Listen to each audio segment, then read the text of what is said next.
بسم الله الرحمن الرحيم فقلت استغفروا ربكم إنه كان غفارا يرسل السماء عليكم مدرارا ويمددكم بأموال وبنين ويجعل لكم جنات ويجعل لكم أنهارا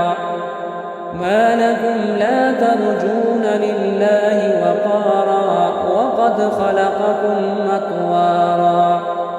ألم تروا كيف خلق الله 7 سماوات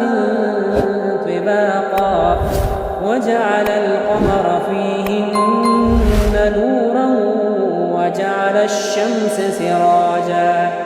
والله أنبتكم من الأرض نباتا صدق الله العظيم.